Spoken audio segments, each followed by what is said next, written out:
Welcome back to my YouTube channel science with ज्योति।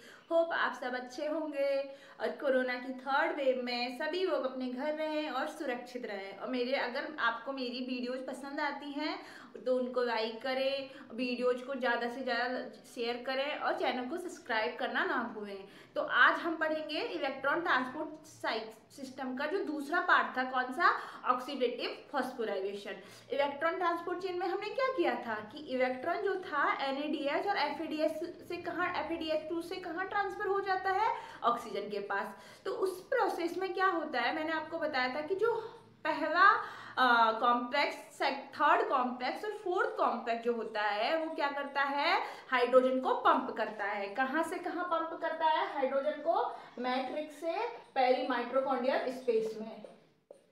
ठीक है, कहाँ पंप करता है हाइड्रोजन को, मैट्रिक्स से पेरी माइटोकॉन्ड्रियल स्पेस में। ठीक है, तो पेरी माइटोकॉन्ड्रियल स्पेस में हाइड्रोजन ज्यादा हो जाते हैं, तो उनके कारण, हाइड्रोजन ज्यादा हो जाने के कारण जो फिफ्थ कॉम्प्लेक्स है, कौन सा, ATP सिंथेस, तो वो NADH से ATP बनाता है। वो कैसे होता है, क्या क्या प्रोसेस होती है, वो पूरा हम बताएंगे आपको, वीडियो में बने रहें और स्किप ना करें। तो चलिए स्टार्ट करते हैं। ऑक्सीडेटिव फॉस्फोराइलेशन स्टार्ट करें उससे पहले हमें कुछ टर्म के बारे में पता होना चाहिए। पहला टर्म है इलेक्ट्रोकेमिकल प्रोटोन ग्रेडियंट। ग्रेडियंट मतलब डिफरेंस। ये डिफरेंस किस किस के बीच में देख रहे हैं अभी हम देखेंगे अभी मैट्रिक्स और पेरी माइटोकॉन्ड्रियल स्पेस में। ये सेम चीज क्लोरोप्लास्ट में भी होती है। मैं जब आपको फोटोसिंथेसिस पढ़ाऊंगी तो अब आपको यही सेम चीज रिपीट करूंगी, पर अभी हम क्या देख रहे हैं, माइटोकॉन्ड्रिया में। कहाँ कहाँ देख रहे हैं हम, पेरी माइटोकॉन्ड्रियल स्पेस और मैट्रिक्स में। तो जो इलेक्ट्रॉन ट्रांसपोर्ट चेन चलती है उसमें क्या होता है कि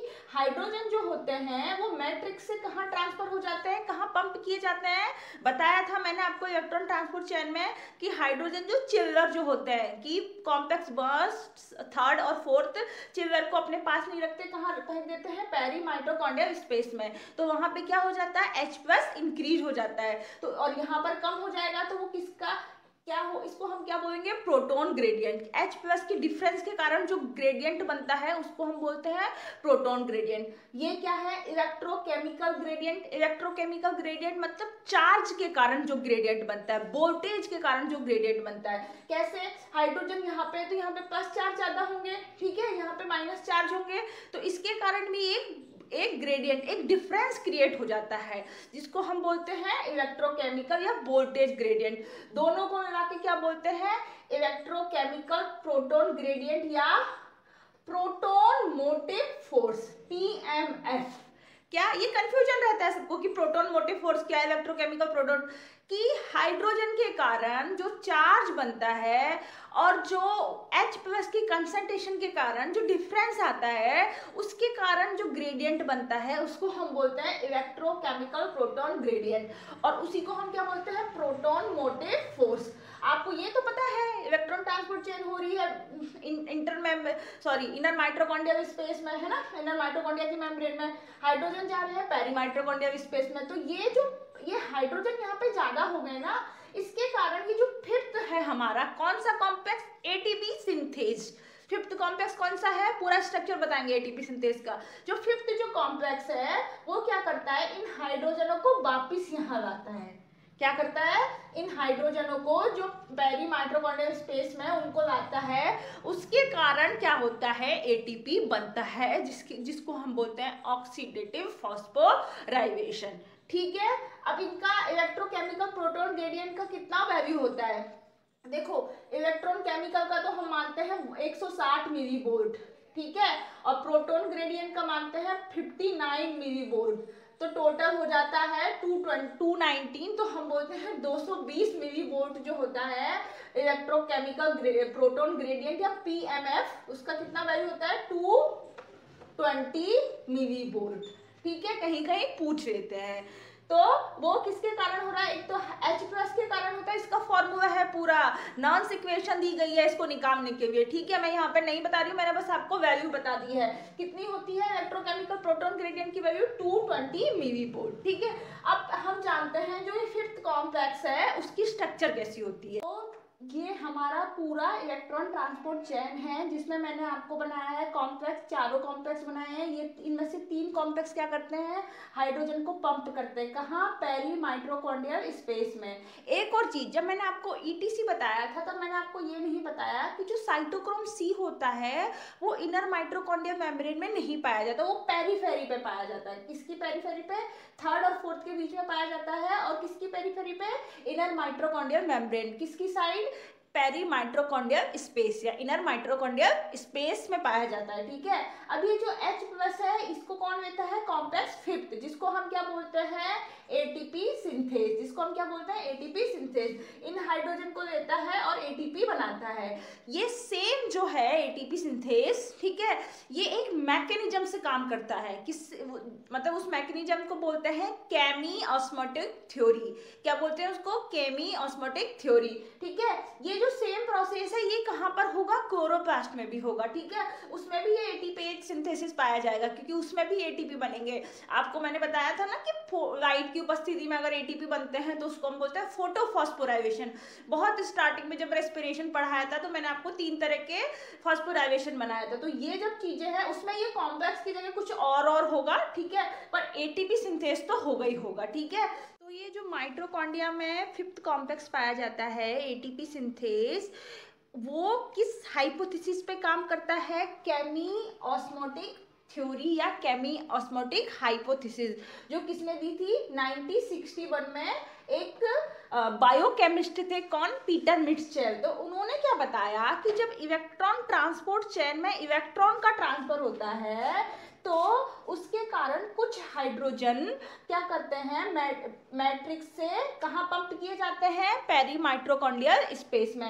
इसी हाइड्रोजन कंसंट्रेशन की डिफरेंस के कारण जो एटीपेज पंप होता है वो क्या बनाता है, एटीपी। ठीक है, और ये ऑस्मोटिक थ्योरी को एक्सपेरिमेंटल प्रूव किया था जैगेनड्रॉफ ने, कि उन्होंने डिफरेंट पीएच से एटीपी सिंथेसिस किया था। ठीक है, तो उन्होंने बताया कि अगर यहाँ पर देखो, केमी ऑस्मोटिक थ्योरी क्या बताती है कि यहाँ पर हाइड्रोजन ज्यादा है तो यहाँ पर पीएच भी कम होगी, और यहाँ पर पीएच ज्यादा है तो ये पीएच का जो ग्रेडियंट, जो मैंने आपको 2 ग्रेडियंट बताए थे उसमें से एक ग्रेडियंट कौन सा है, पीएच का ग्रेडियंट। तो उसी के कारण ये एटीपी सिंथेज जो पंप है वो क्या बनाता है, एटीपी बनाता है। ठीक है, तो मैंने आज के लेक्चर में आपको एटीपी सिंथेसिस मतलब ऑक्सीडेटिव फॉस्फोराइलेशन, ऑक्सीडेटिव क्यों कहते हैं, क्योंकि इलेक्ट्रॉन ट्रांसपोर्ट चेन में ऑक्सीजन का यूज होता है और H2O बनती है। ठीक है, और उसकी प्रेजेंस में क्या होता है, एडीपी से एटीपी बनता है, इसलिए हम इसको बोलते हैं ऑक्सीडेटिव फॉस्फोराइलेशन। मतलब ऑक्सीजन की प्रेजेंस में NADH से एटीपी का बनना is known as oxidative phosphorylation. ये जो 2 पार्ट होते हैं इसको बोलते हैं F0 F1 पार्ट। ठीक है, और क्लोरोप्लास्ट में इसको बोल देंगे C लगा देंगे ताकि कंफ्यूजन ना हो, CF1 और CF0। याद करो, हम जब स्टार्टिंग में 8th या 10th में थे हम जानते नहीं थे, हम क्या बोलते थे, जो ETS होता है वो F0 पार्टिकल में होता है, हमें पता ही नहीं था कि F0 पार्टिकल क्या होते हैं। ठीक है, अब हमें पता चला है कि F0 F1 जो होते हैं वो एटीपी सिंथेस करते हैं। अब हम इसकी पूरी स्ट्रक्चर जानते हैं कि इसमें क्या क्या होता है और इसमें कितनी यूनिट होती हैं, कौन सी यूनिट घूमती है, और एक घूमने से कितने हाइड्रोजन पास होते हैं और कितने हाइड्रोजन से कितना एटीपी बनता है। ठीक है, चलिए एक और चीज, आजकल जो कंसेप्ट आ गया है, मैंने आपको बताया कि ये जो है 4 हाइड्रोजन करता है, ये 0 करता है सेकंड, फिर ये 3rd 4 करता है, 4th 2 करता है। ठीक है, आजकल क्या क्या बोलते हैं कि जो ग्लाइकोलाइसिस के 2 NADH थे, ठीक है, ग्लाइकोलाइसिस में भी 2 NADH बनते हैं, उसके लिए अलग से होता है। कहाँ पे होता है, पेरी माइट्रोकॉन्ड्रियल स्पेस में एक अलग से पाया जाता है। वो क्या करता है कि जो मतलब साइटोसोल से NADH2 को लाता है, NADH को लाता है और इलेक्ट्रॉन को ट्रांसफर करता है। तो कहीं कहीं पे इस, अब 2 कम हो गए तो जो पहला जो है पंप कहीं कहीं पे लिखा रहता है कि वो 2 हाइड्रोजन पंप, 2 हाइड्रोजन को ही पास करता है। कहाँ से, मैट्रिक्स से इनर पेरी माइटोकॉन्ड्रियल स्पेस में। क्यों, क्योंकि आजकल नई स्टडी में पता चला है कि जो ग्लाइकोलाइसिस के NADH है वो अलग रास्ते से आते हैं, कि हम तो साइटोप्लाज्म के हैं भाई, तुम तो भाई भाई हो, तो वो अलग रास्ते से आते हैं, इसीलिए उनको भी वो जो ग्लाइकोलाइसिस के जो NADH है उसको भी हम मानते हैं कि FADH2 के बराबर ही ATP बनाता है, क्योंकि ये जो है पहला पंप उसमें पास हो जाता है, पहला पंप उसमें नहीं होता है, वो मैं और आगे आपको बताऊंगी, आपको क्लियर हो जाएगा। पर ये याद रखना कि अगर 40-42 नहीं है रेशो, और क्या है रेशो 20-42, तो भी ये सही है, क्योंकि अब ये नई स्टडी में है कि पहले जो NADH2 है ग्लाइकोलाइसिस के दो NADH2 वो अलग रास्ते से आ जाते हैं। वो कहाँ होता है रास्ता? पेरीमाइटोकॉन्ड्रियल स्पेस में। ठीक है, चलो अब हम जानते हैं एटीपी सिंथेसिस की स्ट्रक्चर। मैंने आपको एटीपी सिंथेसिस की स्ट्रक्चर बताई है, आपको बड़ी कॉम्प्लेक्स ही लग रही होगी स्ट्रक्चर, अभी आपको तुरंत समझ में आ जाएगी, मैं आपको बता दूंगी। ठीक है, कोई घबराने की जरूरत नहीं है। क्या होता है, यहाँ पर पेरीमाइटोकॉन्ड्रियल स्पेस में हाइड्रोजन ज्यादा थे, ये हाइड्रोजन को मैट्रिक्स में कौन लाएगा? ATP synthase, complex number 5। ठीक है, इसमें दो यूनिट होती है, कौन कौन सी? F0 और F1। ठीक है, F0 यूनिट जो होती है वो इनर माइटोकॉन्ड्रियल मेम्ब्रेन के अंदर होती है। ठीक है, और F1 यूनिट होती है जो मैट्रिक्स में निकली हुई होती है। ये मैट्रिक्स है, तो F1 जो यूनिट है वो किसमें निकली है? मैट्रिक्स में। और F0 यूनिट किसमें है? इनर माइटोकॉन्ड्रियल मेम्ब्रेन में। ये F0 का मतलब क्या है? यहाँ पर जीरो मतलब ये जो है, ये जो पार्ट है एटीपी सिंथेस, वो ओलिगोमाइसिन जो एंटीबायोटिक है उससे इनहिबिट होता है। ठीक है, जो ऑक्सीडेटिव फॉस्फोराइलेशन अगर रोकना है तो एंटीबायोटिक कौन सी डालते हैं? ओलिगोमाइसिन। तो जीरो का मतलब ये सबस्क्रिप्ट है, मतलब ऊपर नीचे लगा हुआ है F0। F0 का मतलब क्या है? ओलिगोमाइसिन। ठीक है, F0 में कितनी सब यूनिट होती है? 1A, 2B, 9 से 12 C। सिंपल याद करो, ABC है। ठीक है, A कितना होगा? एक ही होगा, A मतलब 1, और B कितना होगा? 2, और C कितना होगा? 9 से लेके 12 तक। 10 भी हो सकती है, 11 भी हो सकती है, 12 भी हो सकती है, 9 भी हो सकती है। ठीक है, कहाँ होती है F0 यूनिट? इनर मेम्ब्रेन पर। जो F1 यूनिट है, F1 यूनिट कहाँ होती है? मैट्रिक्स की तरफ निकली होती है। उसकी कितनी? उसमें भी 9 सब यूनिट होती है। कितनी? 9 सब यूनिट होती है। कौन कौन सी? 3 alpha, 3 beta, alpha beta gamma eta delta. क्या?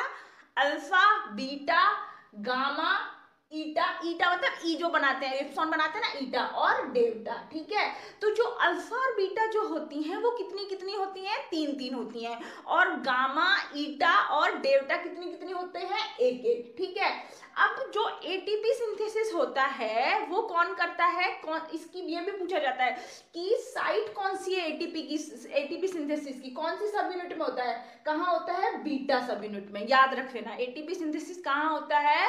बीटा सब यूनिट में। जो कैटालाइटिक साइट होती है वो कौन होती है? बीटा सब यूनिट। ठीक है, अब इसमें आपको दिख रही है कि जो ये F1 है उन दोनों को आपस में, F0 और F1 को आपस में किसने जोड़ा हुआ है?